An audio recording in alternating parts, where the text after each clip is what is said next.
something doesn't add up about Meghan Markle's pregnancy story, and the truth has been hiding in plain sight this entire time. But here's the twist that changes everything. This isn't just internet speculation anymore. This time, medical professionals who actually work in maternity care have stepped forward.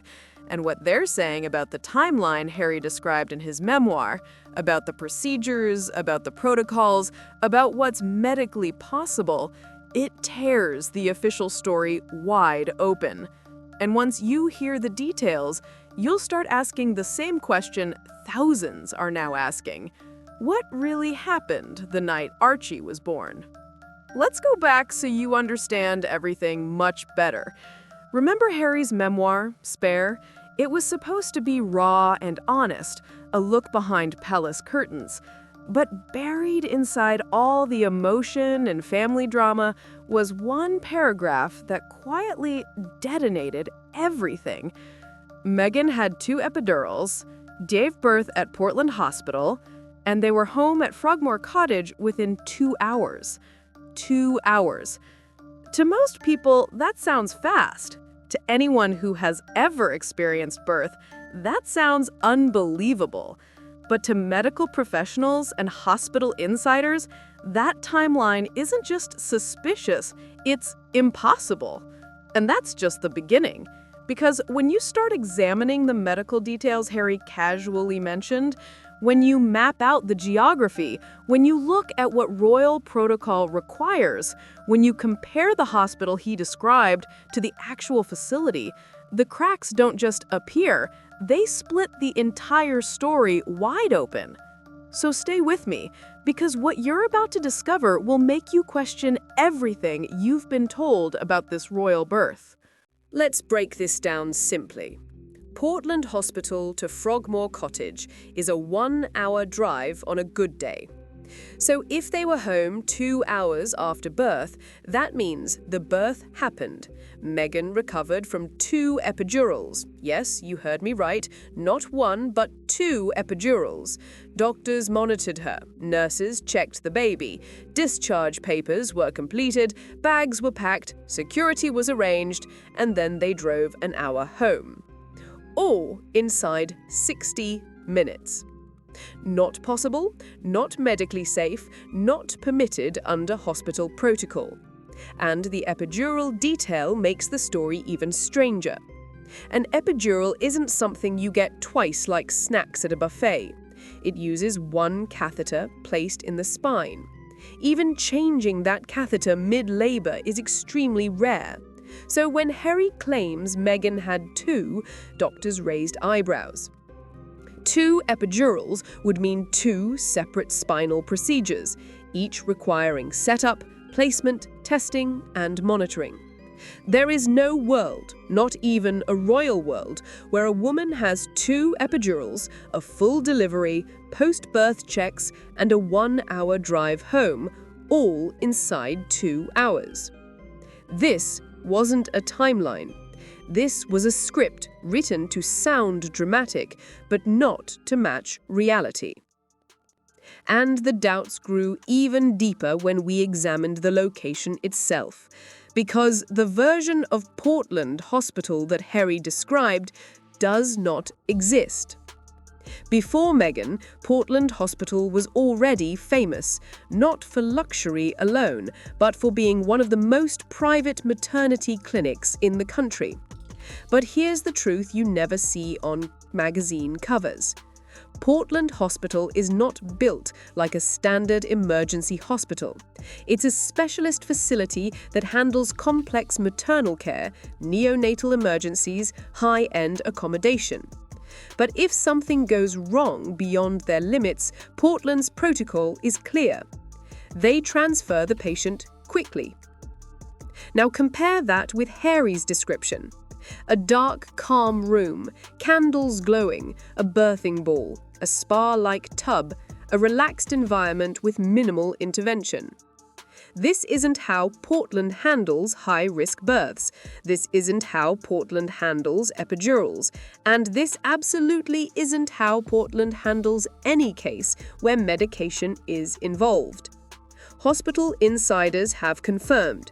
No one is left alone with nitrous oxide. There is no secret elevator. There are no backdoor escape routes. There are no 2-hour discharges, and no patient with 2 epidurals walks out of that building like it's a hotel lobby.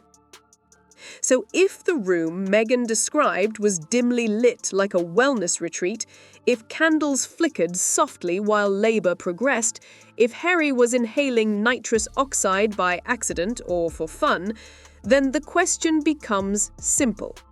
Where exactly were they? Because the version of Portland Hospital described by Harry is not the Portland Hospital that exists. When the timeline raised eyebrows, the medical details sent them higher. Because once doctors looked at Harry's version of events, something became painfully clear. The procedures he described don't match real medicine. Let's start with those epidurals again. Harry insisted Meghan had 2, but epidurals don't work like that.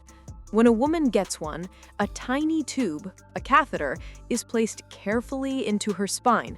Once that tube is in, doctors simply adjust the medication. Stronger, softer, higher dose, lower dose. It's all controlled from one line. No need to remove it. No need to repeat the procedure. For Meghan to have 2 epidurals, as Harry claims, a doctor would have needed to remove the first catheter, start the entire spinal procedure again, reinsert a new catheter, test it, and monitor her closely, all while she was in active labor. That almost never happens, especially in a private hospital where safety is the priority, not speed. A second epidural would only be done in an emergency, and emergencies require documentation, escalation, and specialized staff. But in Harry's version, no nurse stopped him, no doctor corrected him. The scene plays like a comedy routine, not like a high-risk birth in a strictly regulated private hospital. And this is where things become troubling. Because when a story gets basic medical details wrong, it forces observers to ask, were these mistakes innocent, or are they signs of a story that wasn't real to begin with? And just as the medical contradictions begin to pile up, the royal side of the story brings its own set of cracks. No family in the world uses protocol the way the British royal family does. Everything is scheduled, everything is recorded, and when a royal woman goes into labor, the rule is simple and unbreakable. The Queen must be notified immediately. That's not superstition, that's not tradition. That is official royal protocol. The same protocol followed for Prince William, Princess Kate, Princess Diana, and every royal birth before them. But for Meghan's birth, sources who reviewed this case said something unusual happened. The Queen was not notified. No call, no alert, no royal signal that a birth was beginning. If Meghan was truly in labor at Portland Hospital, and if she truly delivered Archie under royal protection, then someone would have broken centuries-old protocol to keep the Queen out of the loop. And that makes no sense, because a baby in line for the throne isn't just a family member. They're a national symbol. Their birth is recorded with precision. Timelines matter. Witnesses matter. Documentation matters. But for Meghan's birth, everything was suddenly cloudy. Dates blurred. Details conflicted. Protocol vanished. When something this big goes missing, it forces one important question. Why would royal staff ignore the rulebook unless the story they were told didn't match what was really happening? And while royal procedures were being ignored, Meghan's own explanations began shifting too. Not once, not twice, but 3 times. When the world asked why the press wasn't told about Archie's birth, Meghan didn't give one clear answer. Instead, she gave 3. First, she said she didn't want to block an emergency entrance at the hospital. But Portland Hospital doesn't have a public emergency entrance to block. Then, she said the press didn't deserve a photo because they were racist. A deeply emotional explanation, but very different from the first one. And then came the third version. She said they did notify the press, and the press simply didn't show up. 3 reasons for one moment, 3 stories that contradict each other, 3 shifting explanations that create more confusion than clarity. And none of them match what actually happens when a royal baby is born. Every big story has small details that seem harmless until you look closely. And in Meghan's case, these little details are more revealing than the big ones. Harry claimed he slipped out at 2 in the morning to pick up Nando's for the hospital room. But Portland has 24-hour private chefs. Meals can be ordered at any hour. And Nando's closes around 11 p.m. So not only was Nando's closed, but Portland's private dining service would have provided anything Meghan wanted without Harry leaving the building. Then there's the secret elevator. Harry described a hidden passageway, almost like a royal escape tunnel. But hospital insiders, when asked directly, confirmed there is no secret elevator, no hidden exits, no special royal passageway.